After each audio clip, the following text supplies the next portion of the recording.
Good afternoon, good evening. How's everybody doing? Well, I'm going to give people a few minutes to log on tonight. We will not be long tonight because I have a client that I'm meeting with at 9 o'clock. So tonight is going to be right around an hour long. But if I get up for a moment, I'm getting up because I needed something. Like I need something right now. I'll be right back. But we're about to get started.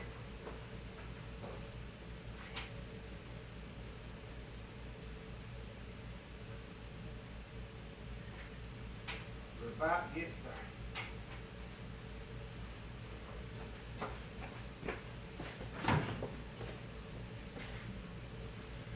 Sorry, had to get up and grab something. I know that first minute is like gonna be weird. What's up, Dax? How you doing? I hope you guys are ready for tonight. We're gonna talk about the Hermetics. We're gonna break down the 7 Hermetic principles so that people can begin to understand how the Kabbalion is what we're gonna be talking about. That is the ancient Renaissance writing. We're going to break that thing down. Hey, Lawanda, and we're going to get down to the basics of it. We're not going to go. We're not going to go like third level on this. We're going to go basic, first level, in order to get there. Listen to the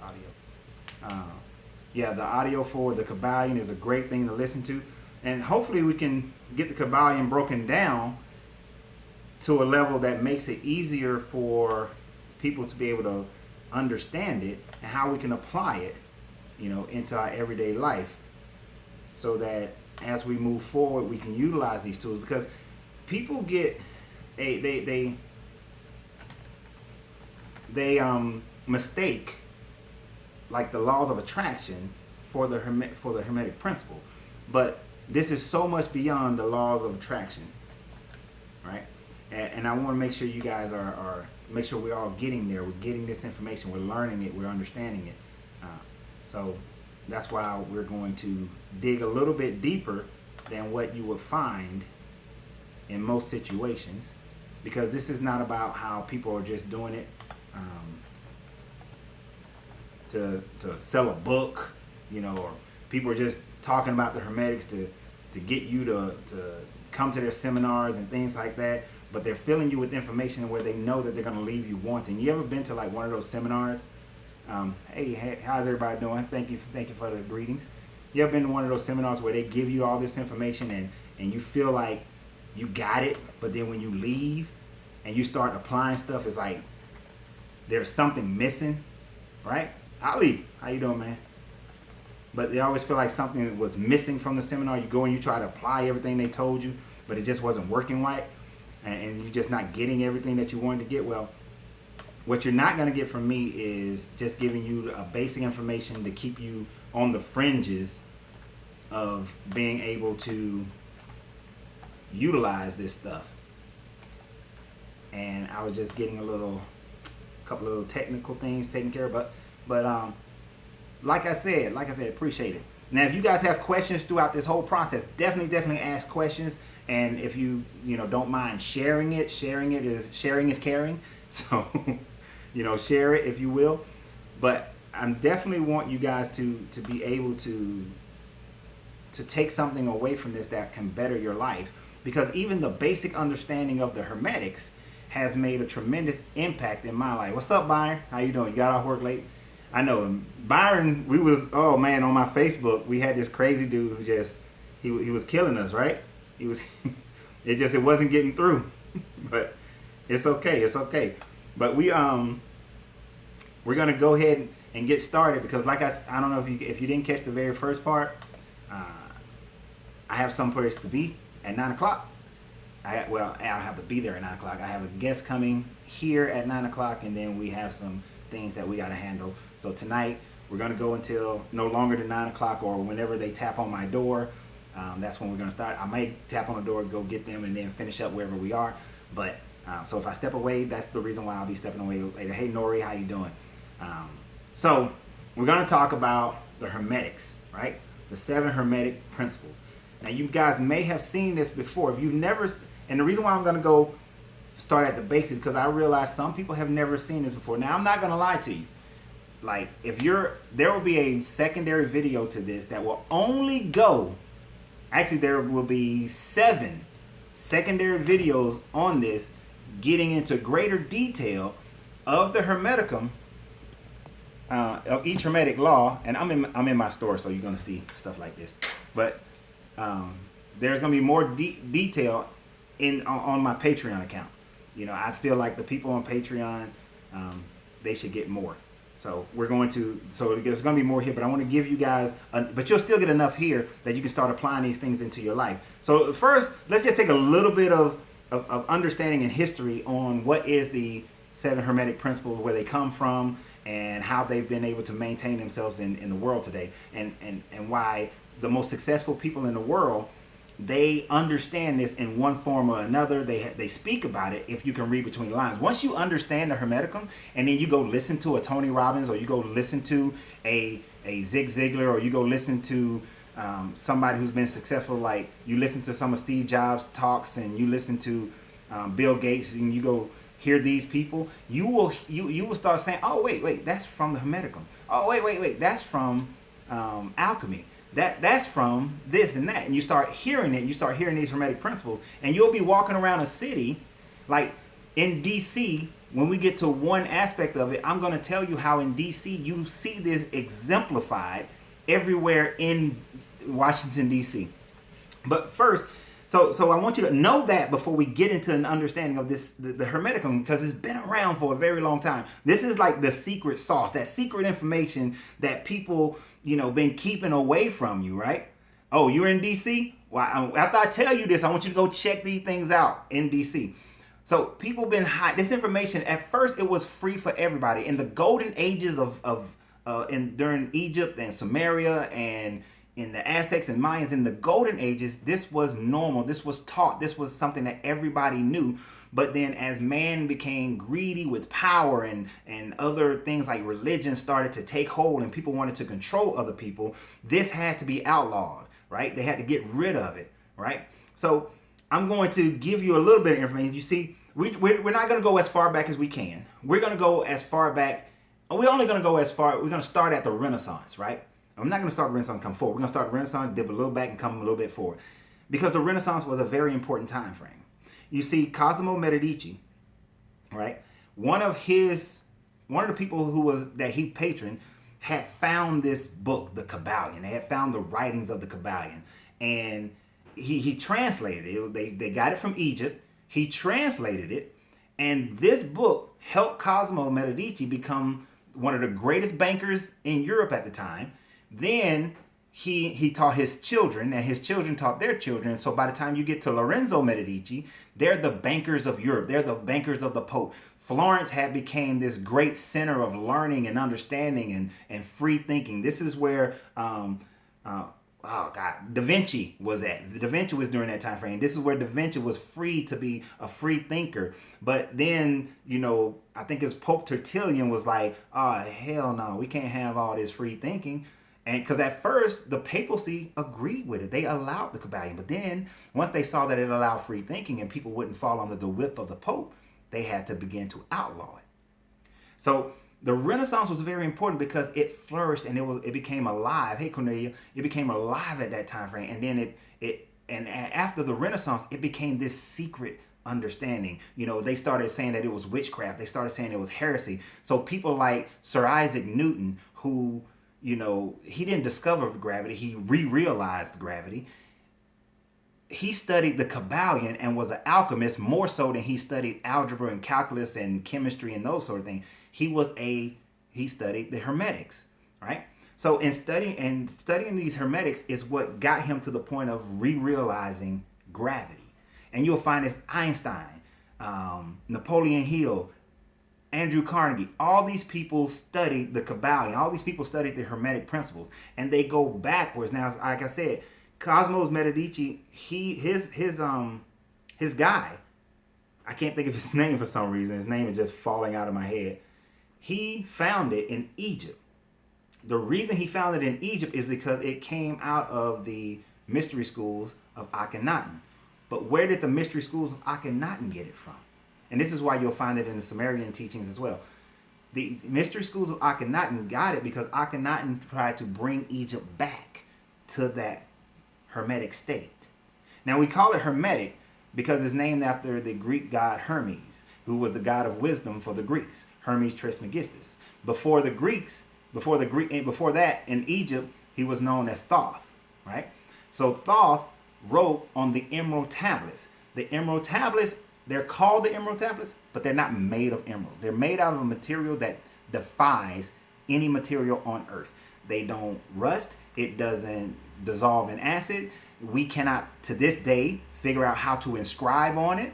But somehow, Thoth wrote on the emerald tablets. And it starts out saying, I, Thoth the Atlantean. Now, we can go into the Sumerian tablets and talk about who Thoth is in the Sumerians, because it's a different name in that one. But we're just going to stay right there because I don't want to go too far over anybody's head or give you, I want to give you guys a glass of water at a time and not pour the whole bucket on your head, right? So, and some of you can take a whole bucket. I'm not saying who can or who can't, but I just, want to be mindful of everybody's level because for some people, this may be the first time they're hearing this. But anyhow, so he wrote on these emerald tablets, I Thoth the Atlantean, keeper of the halls of, keeper of the records of the gods, in the halls of Amenti. It talks about how he went back and forth, but basically, and yes, in the Sumerian, it is written by one of the Anunnakis. So, hey, Eve. So, yeah, so we got the Sumerians who wrote about it, the Egyptians wrote about it, and he wrote this saying that he did this long time ago. He said that he built the pyramids, he built Stonehenge, he did all these kind of things. He set up the civilizations in the South America and Central America. He talks about all this kind of stuff on the emerald tablets, right? And there's a lot more. You really got to go check out the emerald tablets. Well, the Kabbalion is written based off of the emerald tablets. The Kabbalion takes the Hermetic portions of the emerald tablets, and that's what it talks about. So what we're going to go over, because like I said, I don't want to take too much time into the history. Go back, research this history. As I always say, don't take anything that I say. Go research it for yourself because I want you to come to your own understanding of things, okay? But what we're going to focus on now, what we're going to focus on now is the actual 7 Hermetic principles and what they mean and what they do. Ali said, who built the pyramids? I mean, there's a lot of conjecture, a lot of thoughts about that, but I can tell you this. The pyramids were there before the Egyptians got there, that the Egyptians inherited the pyramids, that the Egyptians that we know of them, that prior to 12,000 years ago, the pyramids were always there. But the emerald tablets, Thoth said he built the pyramids. Now, we can either say that's bull, but here's a piece of stone, here's a piece of tablet that doesn't fall on the periodical chart.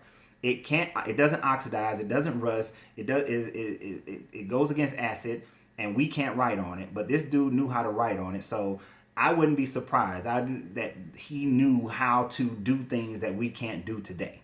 So how they did it, I don't know. Did they use sound technology? I don't know. But what I do know is that the Emerald Tablet says that Thoth built the pyramids. And he says that he built them long time ago when the Sahara Desert was green, which we know was at least 20,000 years ago, right?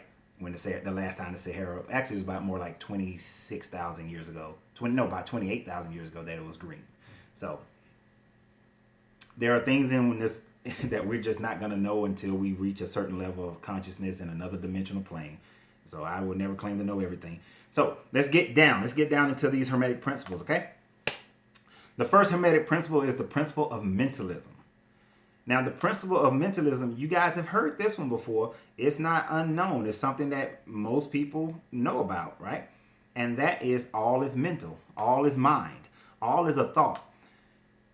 How do we create in this world, right? As men, as people, as humans, we first create. We either can create through duplicating ourselves through the birthing of children, or we can create by taking things, materials that are already in existence and putting them together. But even before we do any of that, the first way we create is with thought. We know that thought travels faster than sound, it travels faster than light, but the first way we create is through thought. All is mental, meaning that the all, the creator, the way, God, whatever term you want to use, is a mental creation. and everything here is a mental creation. So, and that creation of the all can't come from nothing. I mean, it can't come from something else outside of the all. It can't come from the duplication of the all. And so it had to come, all of our creation is of thought.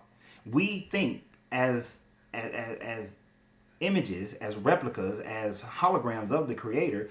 We create in that same way by having the mental imagery in our mind first. So me and my kid's mother, and I just got a phone with my daughter, it's so funny. But when me and her decided to have children, we created the child in our brain first. We thought of the child. We thought of how we would raise the child. We thought of where we would raise her. We even considered like the months of getting pregnant so that the pregnancy can go during certain months, because she didn't want to be pregnant. Well, we lived in Germany, but she didn't want to be hot during, when in her bigger months. So we mentally conceived the entire thing before anything happened, right? And a child was born through the physical actions, which we'll get into later, of what the physical law is. But we created first with our brain. When I started this company, Uncle Ren's Popcorn, it was in my mind first. I saw the building, I saw the places, I saw the people, I saw the operations, I saw the product, I saw the customers. When I meditate, I see the people, I see everything that happens first, and then I do the other laws to manifest that. So the law of mentalism says that everything is mind. You must first start with mind. But let me warn you, you cannot sit at home and say, there's a check in the mail, there's a check in the mail, there's a check in the mail, and then do nothing. If you just say there's a check in the mail, there's a check in the mail, then all you will receive is a bill, and then your lights will get turned off, and so on and so forth. So the law of mentalism is just the fact that creation first happens in the mind. Everything that you desire to have in your life first happened in the mind. But get this, everything that you don't desire also has its creation in your mind. It starts in your mind. If in your mind you only see the negative, you only see the bad things, you only see trouble, you only see problems, then what you will eventually manifest is the problem. So if some of you have already purchased my book, How to Escape Mental Welfare. I wrote that book with the mindset that if we don't change our mentality, we don't change our reality. Oh, that's a good one. If we don't change our mentality, we won't change our reality. Hey, I'm TMing that one, so don't. That's a t-shirt. But we have to change our mentality to change our reality. But if we don't, we're going to get whatever our mentality is telling us. And most of the time, I always point to the back, meaning your subconscious brain. Most of the time, you're going to get what your subconscious brain is trying to is thinking about. So if your subconscious brain is saying, if you say, I'm always tired, or I don't want to be tired, your brain doesn't understand the don't. It just says, I do want to be tired. I am tired. And your subconscious will put forth everything that you will still be tired. Right? Thoughts becomes things. So what you are feeding your brain, positive or negative, because your brain doesn't know the difference between the two. It's kind of like in Byron knows this stupid conversation that I engaged in earlier today. Babies don't come into the world knowing good or evil. They just know that they exist. They know that food is required. They know that physical contact is required. They know that love and community is required. What's up, Josh? Babies just know what it needs in life, and they just be. They don't know good or bad. Your subconscious brain works like a baby. A baby doesn't know that if you smack them upside the head is a bad thing until they feel that pain.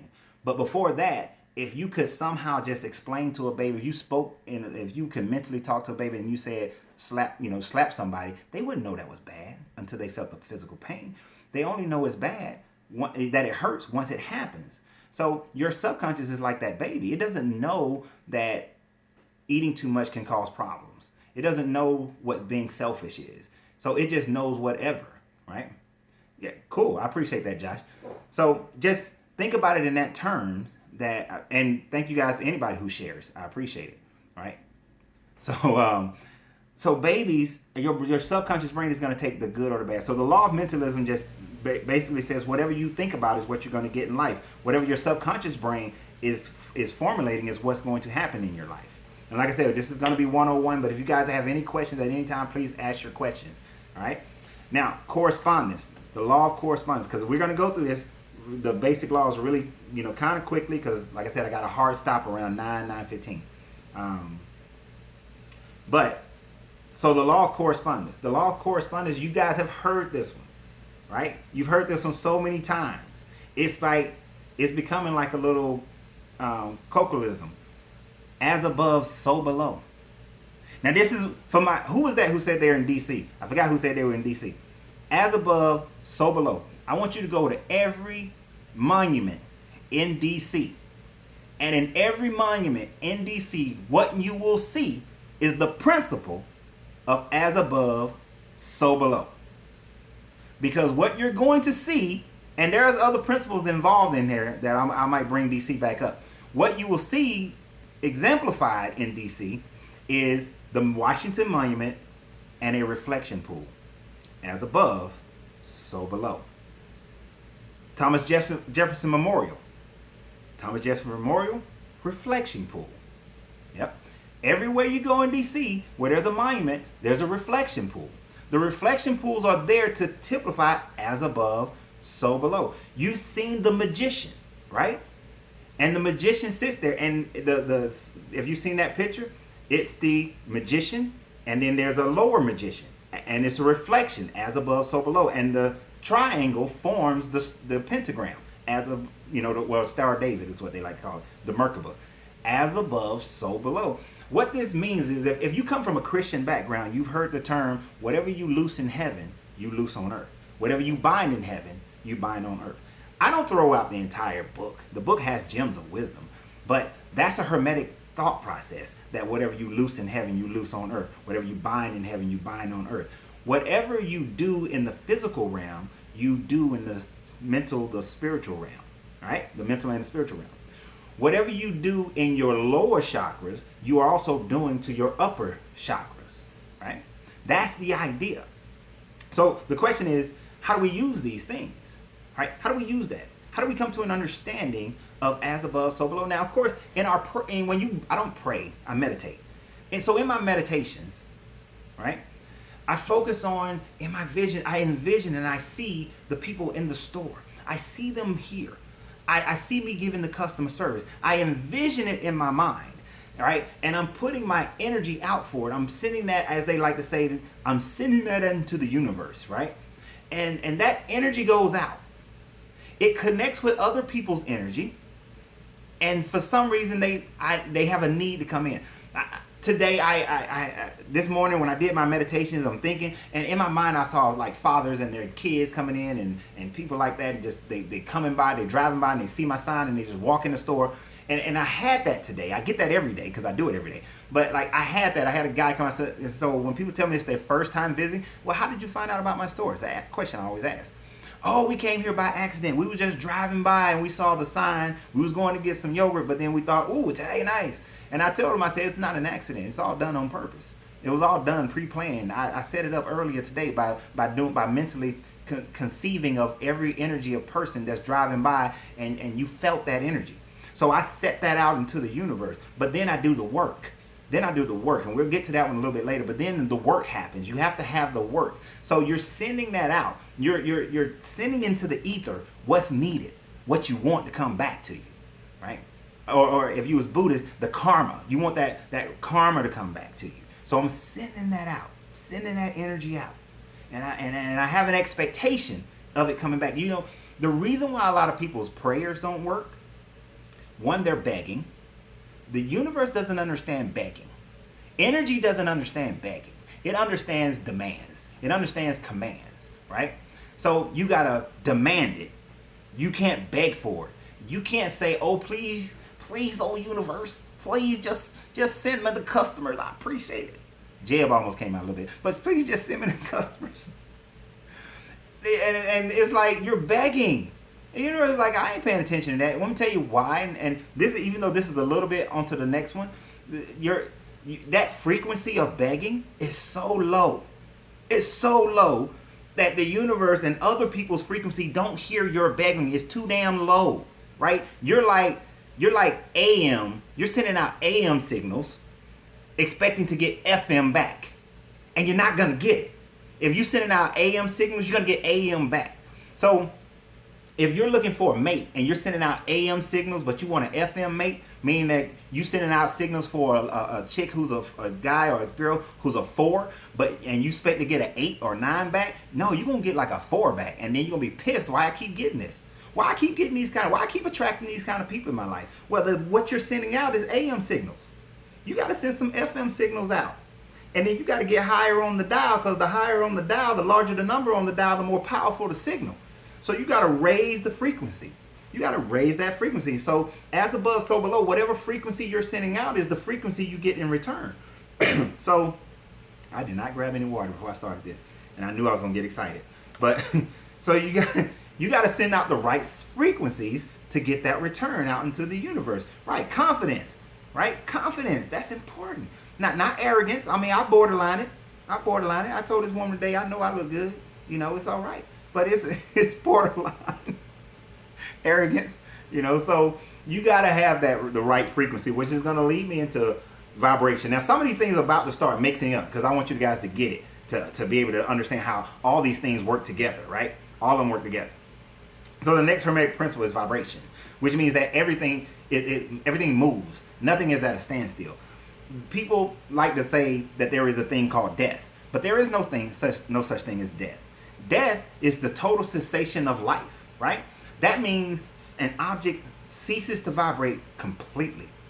Completely ceases to vibrate. You cannot name one thing that ceases to vibrate. Everything has a vibration. Everything moves. A table sits, but it's still vibrating. If you peer into the microscope of a table and you look deep, you're going to get to the point where you see molecules and atoms and protons and neutrons and electrons, and they're moving. So is the table set still? No. Right. The afterlife is proof. The table never sets still. The table is vibrating, but it's vibrating at such a low state that it gives us a density right now, right?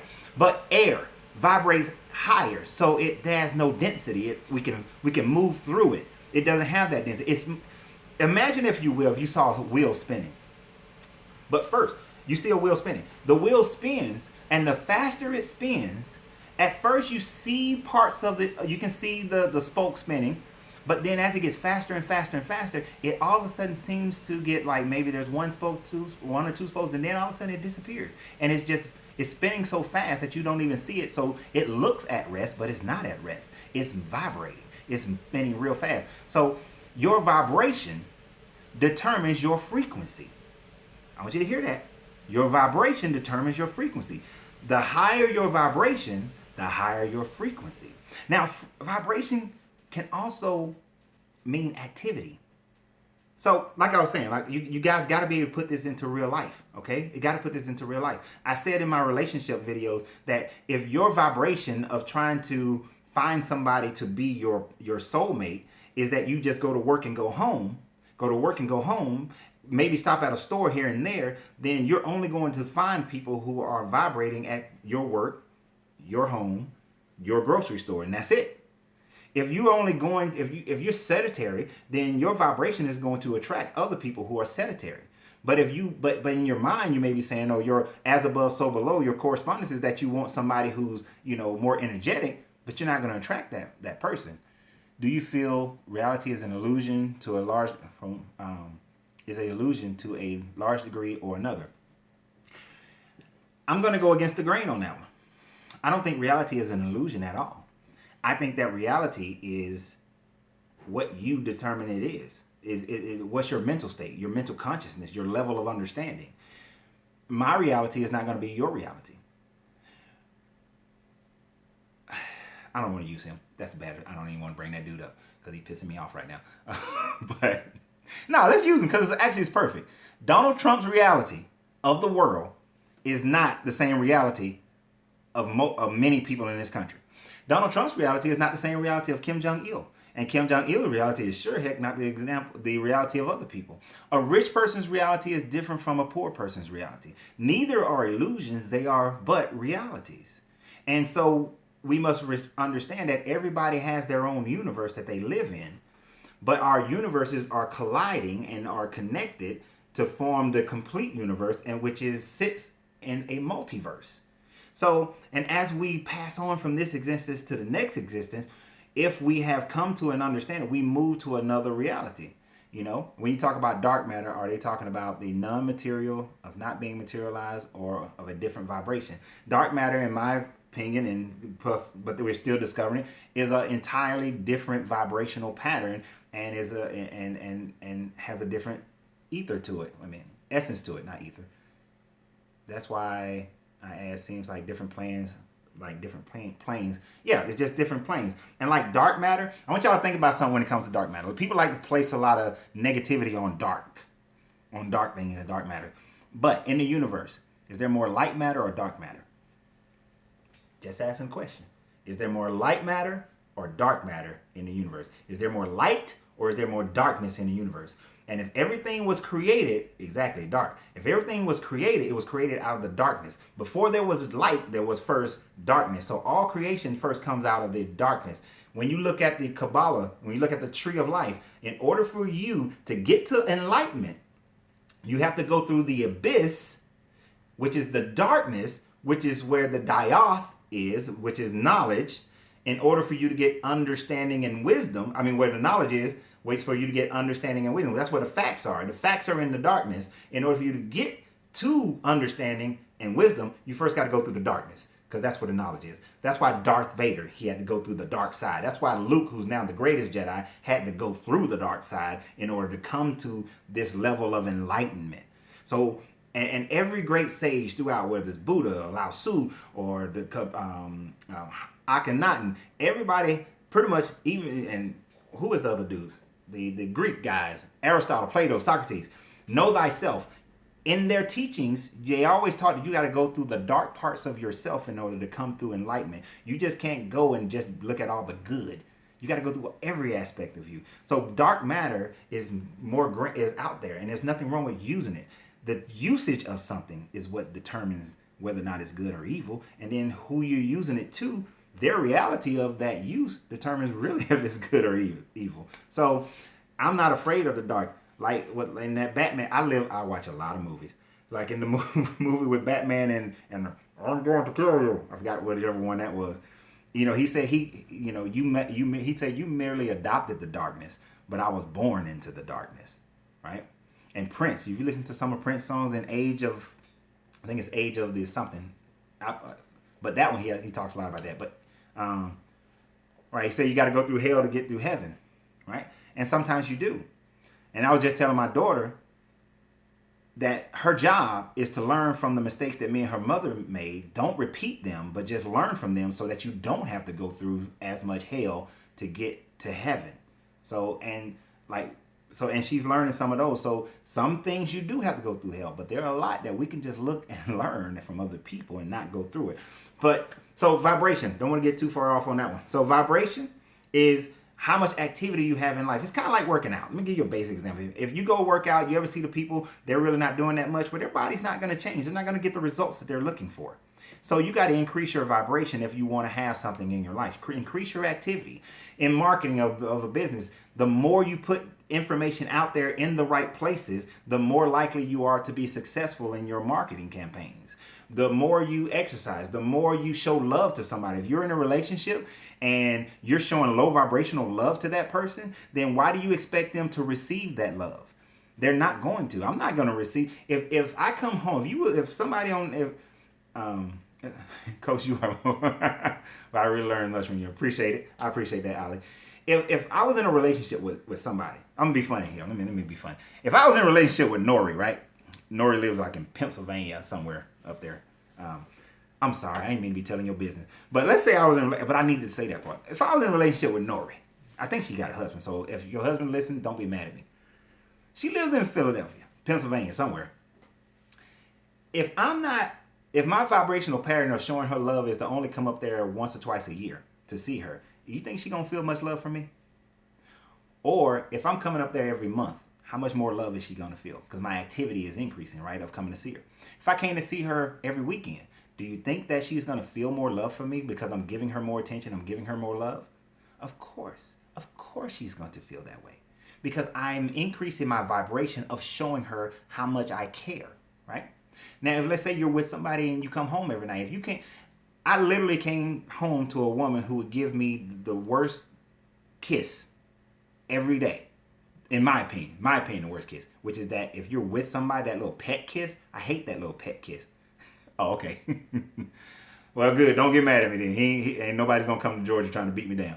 But I don't do that little pet kiss. Every time I leave, if I'm with a woman, when I leave her, deep kiss. When I come back, deep kiss. It's increasing that vibration. Matter of fact, there was a German study that showed that the husbands who left work and they got the deep, deep kiss from their wives generally made 30% more than the dudes who got that little shallow mwah kiss, right? So it's all right. I'm good. But, you know, she out there. I'm vibrating. She coming. All right? So it's like that. That's just like voodoo and praying. It doesn't matter the title. It depends on what you're trying to invoke. Voodoo can invoke good things, just like praying can. Yeah, if voodoo is good or bad, depends on who's doing it. But yes, that little petty kiss and stuff, you're vibrating on a low level. I can't do low level vibrations. So you got to vibrate higher. So whatever you're trying to accomplish in your life, you got to increase your vibration in that thing. Now, that leads me to the next one, which is the law of polarity. All right, this is law number 4. Well, 4. The law of polarity. I recently read Earth is in the accelerated process due to the Earth evolutionary cycles, the Mayan were speaking. Right, it is, because that the ending of the 13th Batun means a return to the first Batun, and the first Batun is a golden age, right? It's a golden era. It's increasing the consciousness and the vibration of the planet. And they already knew that because that's what the gods had told them.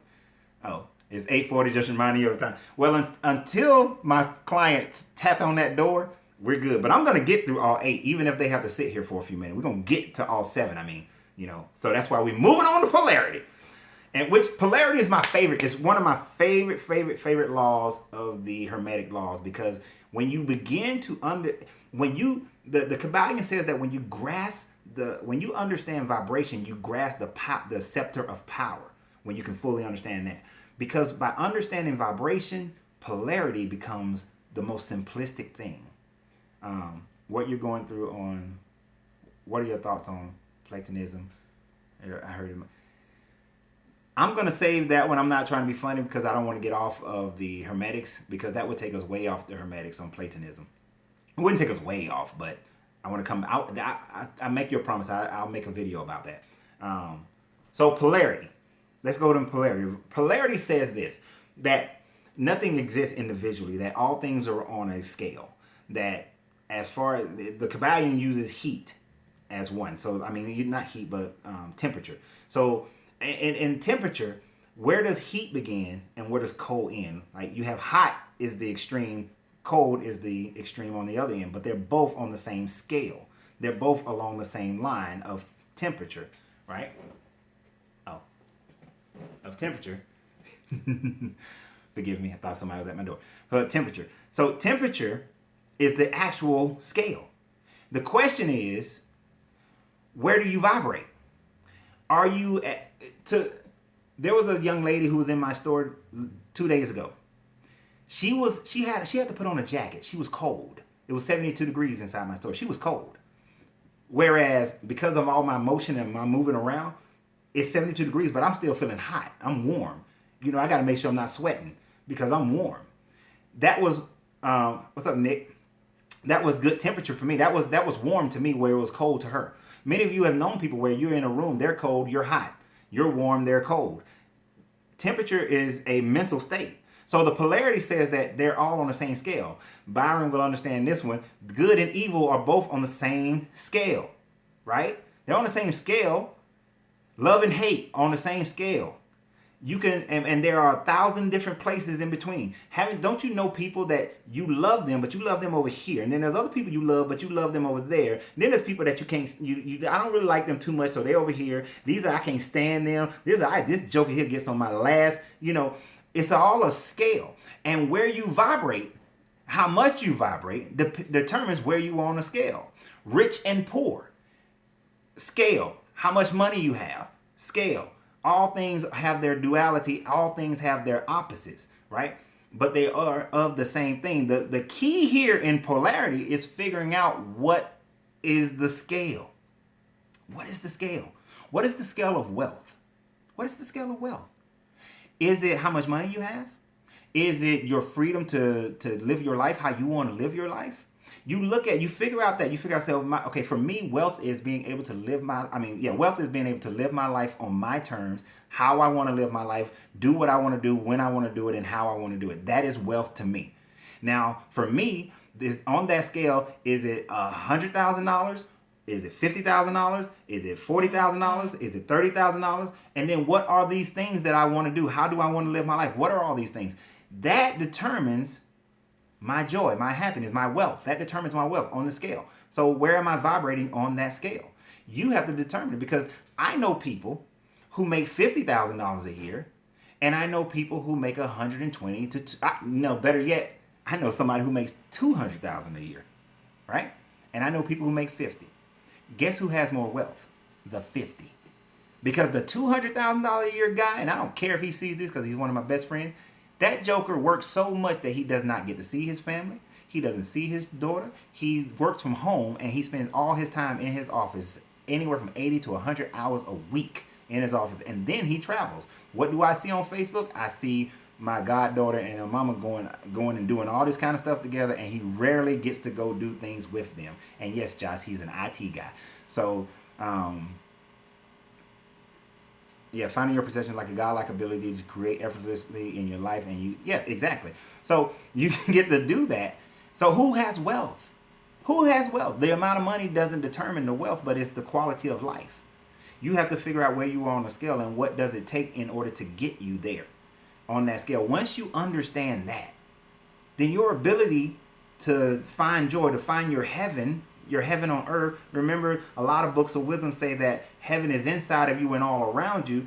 That is determined by your ability to do that, right? Right, you got to have balance. Figure out, but having that balance is determined by you knowing what the scale is and where you vibrate on it, right? Wealth is relative, just like love is relative.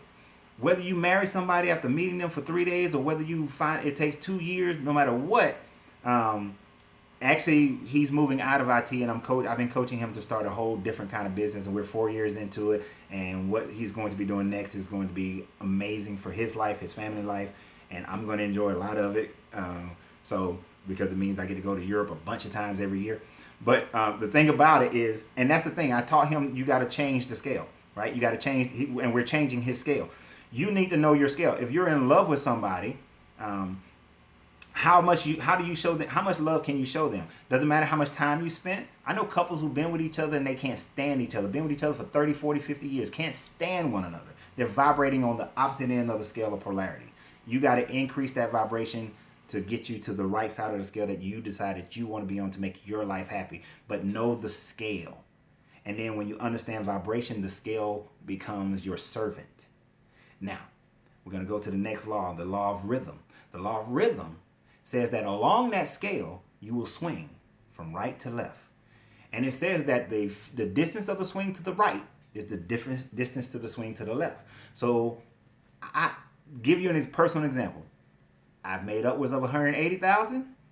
I've made as low as around 6,000 in a year. I've swung both, and I've done that hard swing. And it wasn't like it happened all of a sudden. It happened in over a time frame. But I've swung from both ends of the scale, right? Right, gotta tend to some, I'll be right. Don't tend to, ignore that stuff, Nick. But you swing from both sides. Now, the thing about it is, as you swing, you're swinging because your vibration has lowered somehow. Your pattern of vibration has lowered. Think about it like this. You meet somebody. You're dating. Everything's great, amazing. You're doing everything you can do. You're making sure you stay in shape, or in the shape that they like. You making sure that you keeping yourself looking the way that you like and they like. You're doing everything. You're showing up. You spending time. You're doing all these things. It's so wonderful. Oh my gosh, I love this person because it's so wonderful, and I just enjoy being with them. I don't ever want to not be with them. And I'm in the store and I know she or he likes this, and I'm gonna get them that, and I'm gonna get them this, and I want to show them all this love. But then after some time, you get together or you get married, You don't do as much anymore, so you vibrating a little lower. You don't buy stuff for them no more, vibrating a little lower. You're not as affectionate, you're vibrating a little lower. So over some time, you swung. So now you're saying, who in the hell am I with? What happened? Why'd you change? What did I do? You're arguing. You swung. You swung. And oftentimes, and people accept this.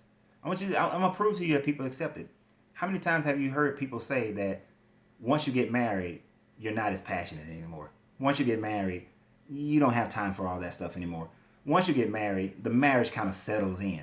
You've heard people say those things, and the reason why they say it is because they allow that swing. Now, the best marriages I've ever seen are people who understand that within the law of rhythm, there is a smaller law, right? And that's a law. I mean, we got the law of polarity. Polarity is scale, so don't confuse it. But there's the law of polarizing, or the law of neutralizing. The law of neutralization says that you can control the swing so that the swing is minor. The way you control the swing is your attentiveness. You paying attention to what's going on. I used to have this lady, her and her husband have a wonderful relationship. What she says is one of the things they do is that every month they have a love check. They check the love tank.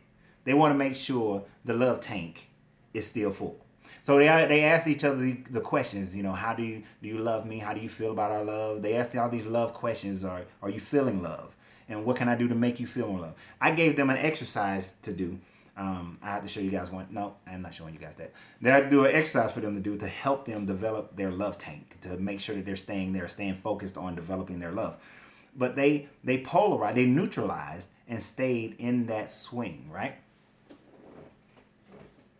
I'm getting some texts, but I'm not sure if it's for the person. And I think if I answer any of these texts, that it'll throw you guys off, so I'm not going to answer it. But they neutralize that swing so that they don't swing all the way over. Many relationships end because people swing all the way over. So neutralize your rhythm by being focused and attentive on it. You paying attention to your business.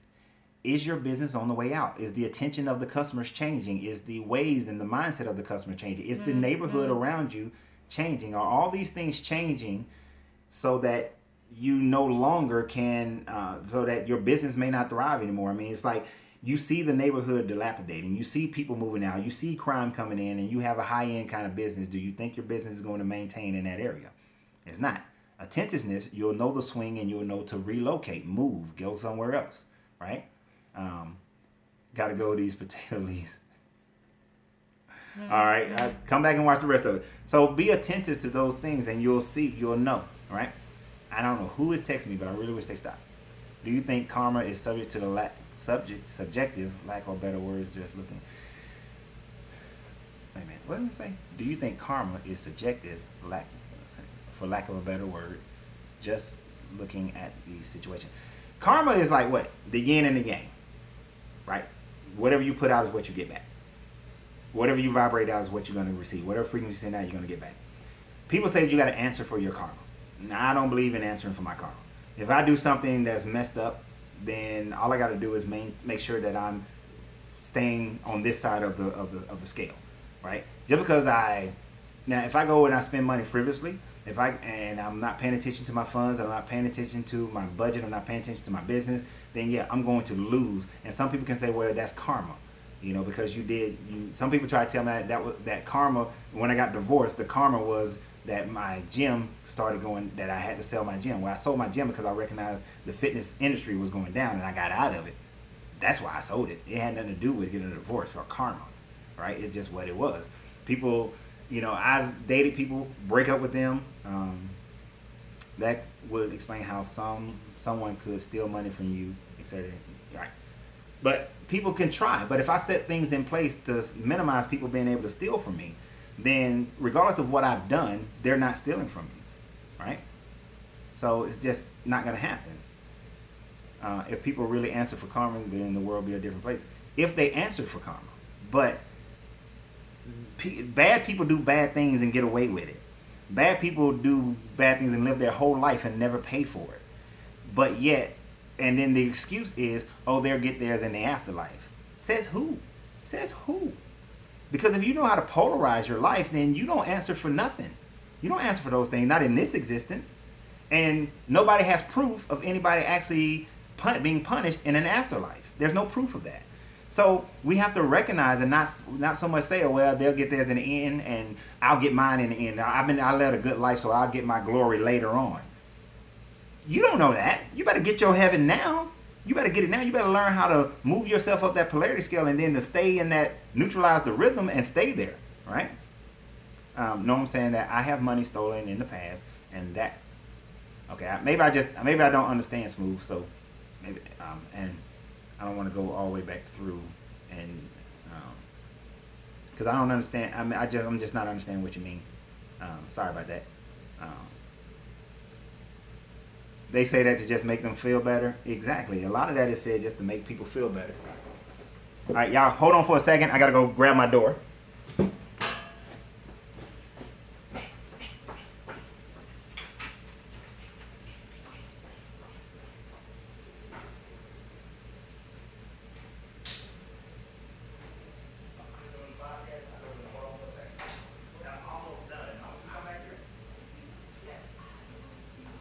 No, you don't have to. I have a chair. You can just sit here. You don't even have to be involved. All right? Just give me a second. I know y'all can still hear me, but I told them, I warned them that I might have to step away for a second. And I know one guy, Josh, is going to have everything in the world to say about me stepping away. Josh, I don't want to hear nothing about me stepping away. Right? Okay, so Josh, you said, yes, it's BS. Just like that woman that recently admitted that she lied on Emmett Till and then got him killed. Right, nothing's gonna happen to that chick. So don't let this idea of karma saying that you're gonna get yours in the end or people are gonna get theirs in the end and then you don't do anything. You know, you better learn how to understand the law of rhythm so that you can polarize yourself to one side and not have to worry about it and get your heaven now and not wait for later. I would do something embarrassing, but I'm not. Josh would love it if I did it, but I'm not gonna do it, Josh. So I was going to say, I would show you the reason why I had to step away and answer the door. And Josh would understand because he'd be like, oh, okay, I understand now. But I'll tell you later, Josh. I'll show you later. So here's the deal. So we're going to keep going because I told y'all I'm not going to talk to y'all all day once my guest gets here. So the next law, because we only got 2 left. All right? But you got to put all these together. Everybody's talking about this law of attraction, but you have to put these things together. All right? What was that? Karma working also in love. Karma can work in love, but if you heard the other parts that I was telling you about, when it comes to love, the higher you vibrate in the actions, and actually this goes into the next, the higher you vibrate in the action that the person feels love in, then the more love they're going to feel. And then there is no negative flow of that unless you start vibrating lower. It's all about your frequency of vibration, right? So you don't have to pay for karma. Karma is become like a trap to people. It's like a prison because they feel like, oh, my life is bad because I'm answering for some previous deeds that I did. No, your life is bad because you're not focused on vibrating at a higher level on the polarity scale in order to get you into the life that you want. That's why your life sucks.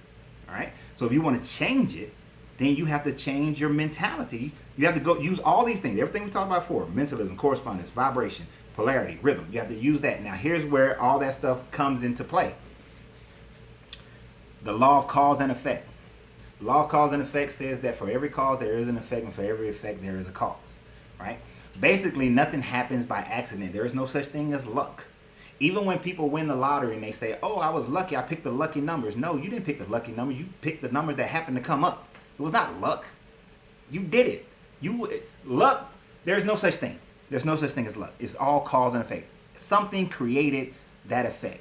Now, the problem is that most people live their life being the effect and not being the cause. Now, we are all going to be an effect of something, but the majority of your life cannot be an effect. Think about American economy. Most people they live their life as the effect of the American economy instead of being a causal factor in their own economy. If you look at, perfect example, in my brain at least, when the housing industry was booming back in the early 2000s, those people who saw it early, who were attentive, remember I talked about the law of in rhythm there's neutralization. Those people who were attentive They saw that the market was growing. They knew that LIBOR stuff was jacked up. They knew people were getting houses they couldn't afford. They knew the crash was coming. So they positioned themselves to be able to gain the bounty in the early stages, but then they start transitioning as they saw the market going down. They decided they will not be a part of the effect, that they will be a part of the cause. It's just like, and that works in every aspect of your life, right? And that's what I'm talking about by vibrating. You have to vibrate in the way that you are the causal factors and not the effect. I changed the way I eat 4 weeks ago. And as I told you guys last week, I lost 22 pounds by doing that. It's not luck. It's not because but it's because I made a change. I became the causal factor in how I live my life and what I eat, and then that way I lost the weight. Right? I didn't, and so that's cause and effect. Now I want you to think about it. Thank you, Josh. Apply that in every other aspect of your life. Right? Start applying that to how you sleep, how you live, how you treat people. Be the causal factor and not just be the effect. How many times you go driving down the street and somebody, big job, yes, it's a big job. You driving down the street, somebody cuts you off, you all pissed off, right? You pissed off for the rest of the way. You go to work, now you're having a bad day, you mad, you cussing out people at work, or you fussing at people, you finding everything negative, everything wrong is going on at work, people getting on your nerve, the water cooler ain't got enough water in it, all kinds of stuff. You just finding everything negative. Your day has been the effect of somebody cutting you off, right? And see, you worried about people who driving slow. Why you worried about them? Go around. And if you can't go around, listen to something good. Don't let them take your day, because that will take your day. That person went on about their day, hadn't thought two, I'm being nice because somebody's in here, hadn't thought two nickels about you, but they went on about your day and you pissed off. You done had a bad day. Because you're now the effect of something that they did. Instead of you taking control of your life and saying that, no, they cut me off. You know what? I'm glad that I don't have to drive that crazy. I'm glad I don't have an emergency or whatever's going on in that person's life caused them to drive like that. And then just going about your day and enjoy it. So what would you explain the cause of slavery not being funny, just curious, because you're making sense?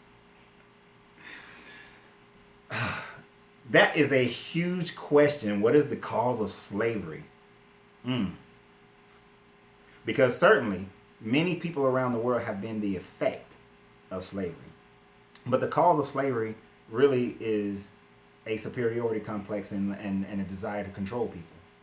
And I'm not just talking about the chattel slavery of the African in America or any other parts of the country, because we also, of the world, because there was other forms of slavery that has also been going on throughout history. But a causal factor of that, okay, I'm going to go ahead and get real on that one.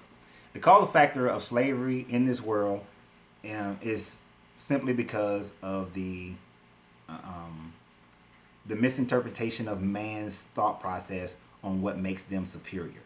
You see, when you start from the Sumerian text, what you're looking at, and if you go to my video on Moses' aunt being his mother, Moses' mother being his great aunt, mankind learned from the writings of the Sumerians. According to the writings of the Sumerians, the mankind learned from the Anunnaki that the people who are of greater value have more Anunnaki blood in them, and anybody who has less is beneath them. And that royalty and power and rulership comes through those who have the most Anunnaki blood. That mindset is why incest was running rampant throughout, that area of the world, because that's what was being taught. And then the value of life. If you understand Enlil did not value human life. So it was learned that not to value human life. That continued to spread throughout history. Now, as we go through history, there are other people who try to come in and take control and rule over people. Let's just jump all the way forward to the Romans. The Romans believed in the Roman way. That was a saying for them, the Roman way. That, yes, you have your way, we're going to make you part of us, but unless you're doing things like a Roman, then you are not worthy. You cannot have citizenship. Roman citizenship was vital. That's why Josephus ben Matthias was a turncoat to the Jewish people and became a Roman vassal of Vespasian and wrote what eventually became your Gospels, because he knew the Roman way would be praised. And so the Romans really started creating a superiority based on being Roman, which became a nationality, which later on became superiorities based on race. So, yes, they came to America. They saw that there was some black folks here. Chris Columbus was an idiot and he did a bunch of destructive things, but then they saw that people of melanated skin were beneath them. They thought that they were soulless, and their religion told them so, as far as how they interpreted it, and heck, and some of it is just what it says, because it honors slavery and tells you how to treat your slaves. But that was all written in by man. So basically, the short version, what causes it? Superiority complexes. That's what causes it. Good night, DeMarco. Come back and finish and watch the rest of it, because I'm almost done. We really need to be retaught, because so many people, yes, still many people are going to pay for their action. We do need to be retaught, but it's about getting that nonsense out of our head. We have to understand where things came from and the roots of things, right? Now, I'm almost done. So cause and effect. You got to be the causal factor, and stop being the effects of life. Now, this is probably, the next one is the most important law. Without it, you can't do the rest. Because we talked about how the law of mentalism said that everything you do starts out as a mental image in your brain.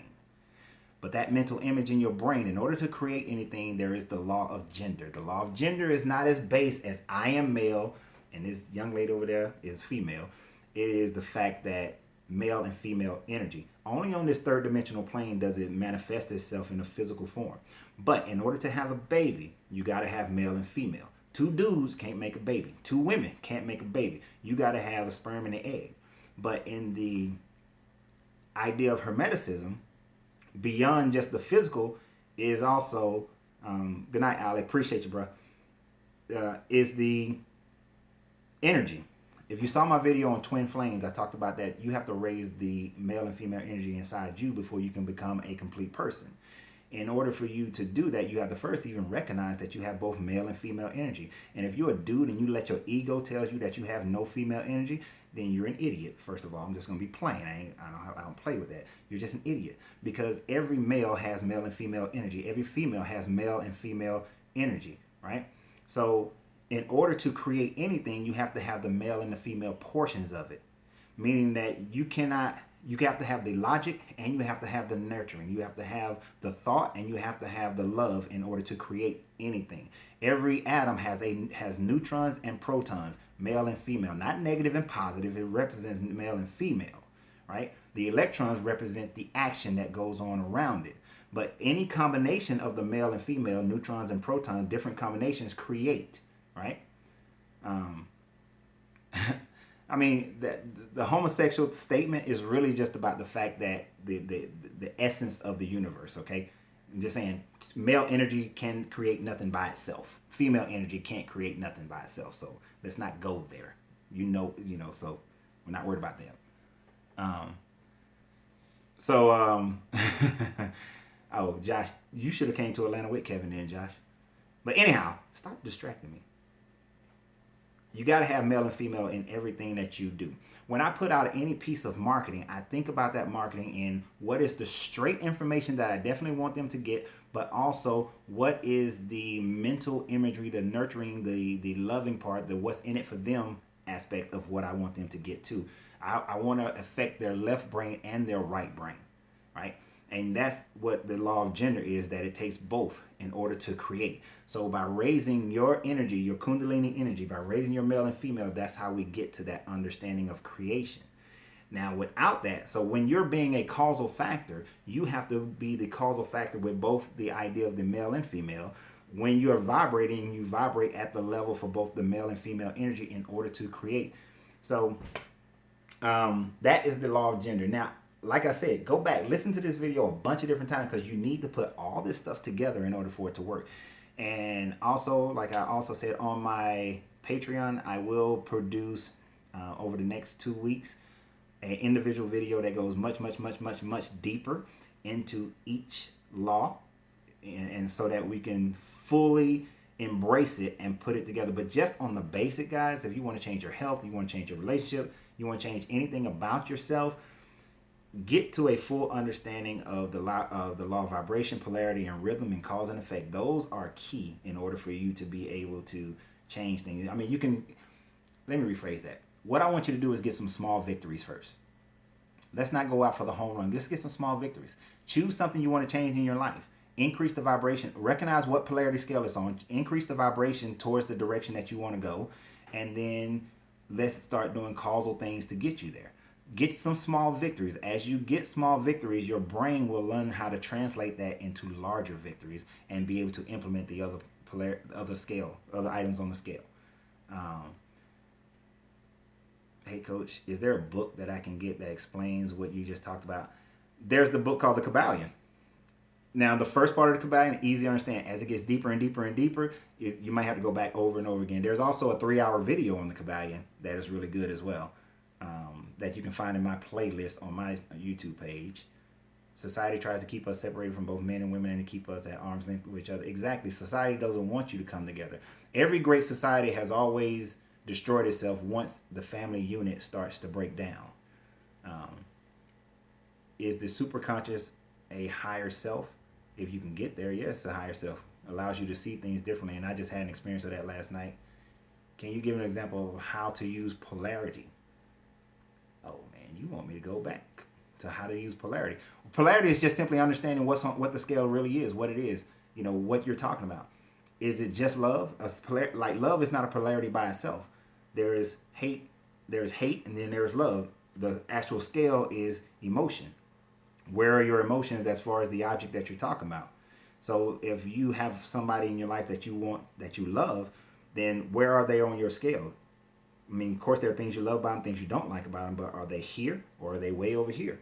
And if you want to move that love to a higher level, then you vibrate and do things, do causal factor things that vibrate you at a higher level so that you can show them more love. And hopefully it returns back. If it doesn't return back, then it's not worth having, because it should be mutual, both male and female. If you like reading the book, the audio is better for me. I'd rather the audio. Okay, I know some of you guys just joined in, and you're asking questions. Some of the questions are from, I talked about it earlier, so I'm not trying to be rude, but I said I had a hard stop no later than 9:15, and since my guest is already here, I'm about to tell y'all bye anyway. So it's a framework. Yeah, so watch the rest of the video. Go back, watch it. I appreciate you guys. For those who support me on Patreon, I thank you, and I'll be doing some more videos. And remember, we're always going to be here from 8 o'clock on Tuesday. This is the Zen with Renz, and I appreciate everything. And Josh, I'm mad at you for not being down here with Kevin, and for Kevin not telling me that he was coming down here. I'm mad at all y'all for that one. So I'll see you guys next week and in other videos that I do, and I might just jump on a Facebook Live at any time. So y'all be peaceful. Remember, you got to free yourself to be yourself, because your greatness is non-negotiable.